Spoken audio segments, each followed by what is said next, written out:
Hey guys, it's Celeste. Welcome to my booktube channel, A Reader's Almanac. Well, I couldn't be any more excited today because I'm starting to film my fall videos. Yes.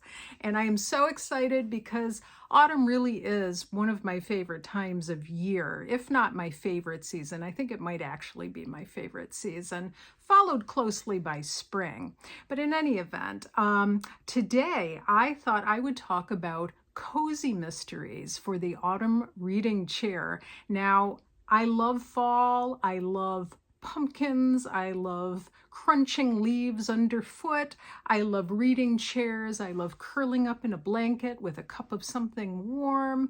I love going to coffee shops. I love listening to jazz music.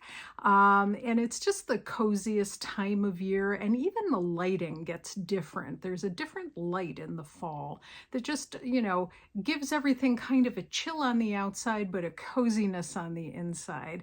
And so what better time to talk about the genre of cozy mysteries. So the thing that kind of kicked this all off for me, I am not a cozy mystery person per se. Like, I like cozy mysteries in the sense of Miss Marple and who else? Miss Silver and Mrs. Polifax, definitely. So I do like those kinds of mysteries, but I'm referring more to like cozy mysteries that we see today because it's become a really booming business. There are tons of cozy mystery series out there. Are they for me? I don't know. I like all different kinds of literature. I like things that are cozy, but I also like things that are a bit more cerebral. So I don't know. This is kind of an investigation for me, a detection. I'm going to see if I like cozy mysteries. The thing that got it all started was I was cleaning out my shed and I came across two very precious items that I want to share with you. And the first is this old, unassuming looking wooden box. And this was in a box within my shed. And when I looked inside of it, I discovered it is my mother's recipe card collection. And so my mom has since passed away, but I'm going to open it just very gently so you can kind of get a look here. These are all like little pieces of notebook paper and little index cards, and they're all her recipes. And I'm so excited to be able to go through that. My mother was a very good cook. She was known far and wide for her ability to throw a wonderful party, and also her Sunday roast dinners were just wonderful. Her Christmas dinners, her Thanksgiving dinner, all of that was just superb. And so I'm really looking forward to going through this recipe box that belonged to my mom. And then in addition to that, I also found this book. Now, I've talked about my mother's book collection and how it's influenced me on this channel in the past, in terms more, I think, of suspense and thrillers like Phyllis Whitney, Mary Stuart, Mrs. Polifax, Agatha Christie, and others. Victoria Holt is another name that comes to mind. This book I wasn't as familiar with, though. And it is called The Nantucket Diet Murders, a novel by Virginia Rich. And this is what it looks like. And there's the author on the back. And so I wasn't too familiar with this. I opened it up and it's so cute. On the end papers, we have all these different recipes. And this is not the first book in the series, apparently. There are two others that come before this. But I did a little research on it. This is from 1985. It says, warm memories and good food greeted Mrs. Potter's return to her beloved Nantucket. But so did a chilling surprise. Her old friends had a dangerous, new, thin, and dressed to kill diet. Was something sinister going on? A handsome new diet doctor had won over the richest widows on the island with his weight loss secrets and his very personal attention. Well, when sudden death was served up along with delightful down east dishes, such as sinfully rich scrimshaw in rum pie and tangy Nantucket cranberry cup pudding, Mrs. Potter knew it was time to stir the pot and come up with a devilishly clever culinary killer. Now, apparently, before this, there are two other books. The first one is The Cooking School Murders, and the second is The Baked Bean Supper Murders. So that just sounds like so cozy and so delightful. So it takes place on Nantucket, and it's about cooking. So yeah, it just sounds really cute. And the thing that was really special for me was that as I went through it, I found along the way that my mother had put check marks next to any of the cooking tips that are given in this book. And I just thought that was so cute. Here's another one here. Right over here. So all throughout there's these little check marks, and she was making like cooking notes as she was reading her cozy mystery.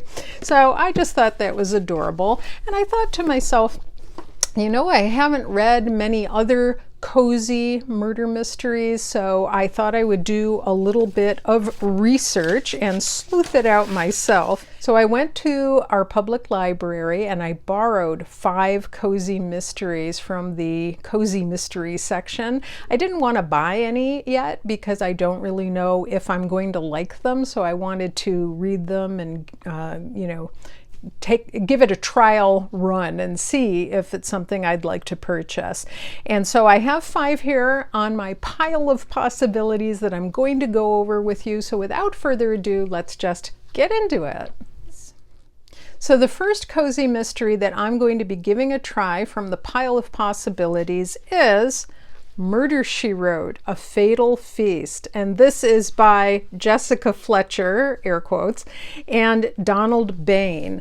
And this one is just so cute. I actually, as you can see, already started this one. And this is, you know, classic Jessica Fletcher from the TV show Murder, She Wrote. She lives in Cabot Cove, Maine. She is a well-known murder mystery writer.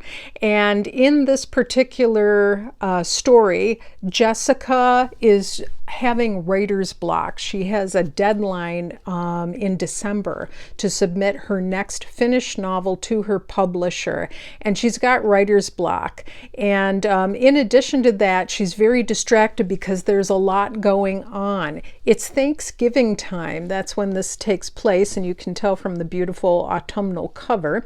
And she's busy volunteering to help out with the local Thanksgiving pageant.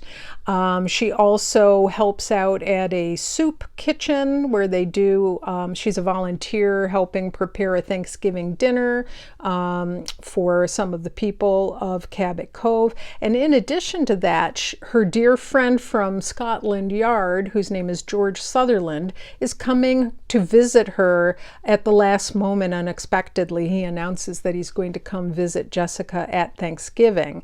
And so with all of these things going on, she is very distracted from writing her novel, and a murder occurs, and of course Jessica and her friends need to solve it.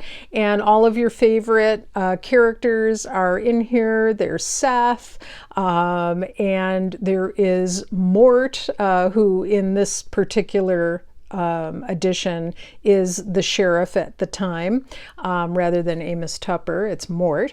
And, you know, she talks to all of the regular town folk that we know from the TV series and some others as well. So this is just really cute and really fun. And what I love is in the beginning of it, it's dedicated to Angela Lansbury. So it says, with gratitude to Angela Lansbury for having given life to the wonderful character of Jessica Fletcher. So this is just really sweet. And one thing I like about it, I know there are some cozy mystery series where you really should read them in order, read the first one first and then progress. But my understanding is with the Murder, She Wrote cozy mysteries that you can just sort of jump in at any spot you like. And so I decided to pick a fall autumnal one that takes place at Thanksgiving. So that's A Fatal Feast, and I'll let you know how it is. Okay, so the next book that's on my pile of cozy mystery possibilities for fall 2025 is A Doomful of Sugar, and that is by Catherine Bruns. And this is the first book in a new series called the Maple Syrup Cozy Mystery Series.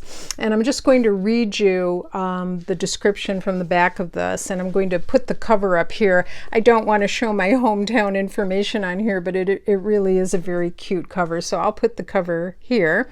But it says, Layla Corey has always believed that everyone loved her father as much as they loved his artisanal maple syrup. But when her father passes away unexpectedly, Layla returns to Sugar Ridge, Vermont to take over the maple syruping business. And she starts to realize that there was a lot of her father's life that she didn't know about, and that maybe his death wasn't as innocent as it seemed. With her brother under suspicion, her mother just barely holding it together, and police not producing any leads, Layla will have to investigate on her own if she wants answers about her father's death. The more she learns, the more she worries there won't be a great ending to the story. So this is from Poison Pen Press. And apparently this also contains 5 delicious maple recipes. So we shall see what we shall see. I don't know if this is the kind of cozy mystery that's going to be for me. I'm not familiar with this author, but it looks so autumnal, and so I may give this one a try. The next book on my list also has a wonderful autumnal cover. Again, this is from the library, so I'll put the cover up here for you to see. But this is called Town in a Pumpkin Bash, and this is by B.B. Haywood. This takes place in the quaint seaside village of Cape Wellington, Maine. Candy Holly is the woman's name. She has a mostly idyllic life tending to the Blueberry Acres farm she runs with her father, and occasionally steps in to solve a murder or two. This takes place at Halloween. You know, so Halloween on a blueberry farm, I mean, I love it. I'm there. And so it's Halloween, and preparations for the Pumpkin Bash, Cape Wellington's annual autumn festival, are well underway. Candy is running this year's haunted hayride in the hopes of making some extra cash. But when she discovers a real dead body near some fake tombstones, Candy's side job becomes a full-blown investigation to find out who turned a holiday attraction into a real horror show. And it says Candy will discover that not all of the skeletons hidden in this small town's closets are Halloween decorations. So, and apparently this one also has recipes in it. The next one on the list is called A Dark and Stormy Murder. So there's that one. This is a writer's apprentice mystery, and it's the first in a series. This is about a young woman named Lena London, and she is a writer, and she lands a job as Camilla's assistant. So she can't believe her luck. She's so excited about working with her literary idol, and not only will she help her craft an enchanting new mystery, but she gets to live rent-free in Camilla's gorgeous Victorian home in the quaint town of Blue Lake, Indiana. But Lena's fortune soon changes for the worst. First, she lands in the center of small-town gossip for befriending the local recluse. Then, she stumbles across one thing that a Camilla Graham novel is never without: a dead body found on her new boss's lakefront property. So that sounds really neat as well. And I took a sneak peek at the first chapter of this one, and the writing really does sound pretty good. Now this author, whose name is Julia Buckley, down there, has written several series and is apparently a best-selling author, so I may give that one a try as well. And the last book in my pile of possibilities for autumn cozy mysteries is actually one that I found out is set in the spring, but it still has cold weather vibes. It takes place in early April, and there's been a really big cold snap and a freak snowstorm. And so I'm going to count it just because I feel like it has autumnal vibes to it. And that is A Clue for the Puzzle Lady by Parnell Hall. And that is the cover of that one. And this looks really neat. This one is intriguing me. I did find out that they made a TV series out of it. There's 3 episodes, and it's called Murder Most Puzzling. And that just came out in 2025. It stars Phyllis Logan. Phyllis Logan is a Scottish actress. You may know her, first of all, as Lady Jane Felsham in Lovejoy, that old detective series, which is also pretty cozy. And also you might know her as Mrs. Hughes in Downton Abbey. So like I said, this actually begins after a freak snowfall in April, and Miss Cora Felton is the reigning queen of crosswords. Cora's an eccentric old lady with a nationally syndicated puzzle column and an irresistible urge to poke into unsettling events. She moves to a little town called Baker Haven, and when the body of an unknown teenage girl turns up in the local cemetery, Police Chief Dale Harper finds himself investigating his first homicide. Nothing about the case is straightforward.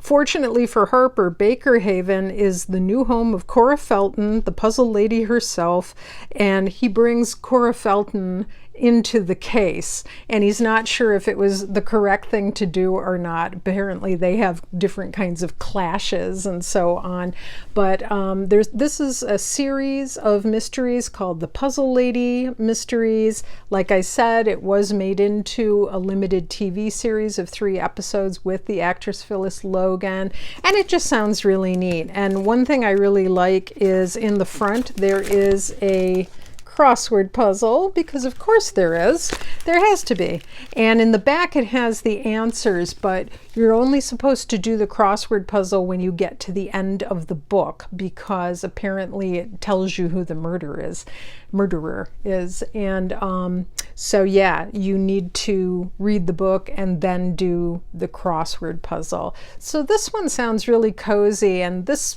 one is pretty high up on my list in terms of the ones I'm actually going to get to and actually read. And I am definitely going to find the Cooking School Murders and the Baked Bean Murders as well, in honor of my mother. I'm going to read some of Virginia Rich's books. So there you have it. I've got 5 different cozy mysteries. Some of them have just been published recently. Some of them have been around for quite a while, and I'm not sure if I'm going to get to all of them. I'm not sure if it's even really the genre for me, but because it's autumn, it's fall, it's autumnal, we have all of the pumpkin spice vibes, I am going to give it a try. And so here they are. I'm super excited to be on this journey. I love reading autumnal things in the autumn, and really looking forward to finding some cozy mystery authors that I like, and some books that I will be adding to my shelves. Please let me know in the comments down below if you've read any of these authors. Do you like cozy mysteries? Who are some of the authors or series that you recommend? Let me know. I hope you have a wonderful week. Enjoy the autumn weather as it starts to approach, and we'll see you again real soon. Bye-bye.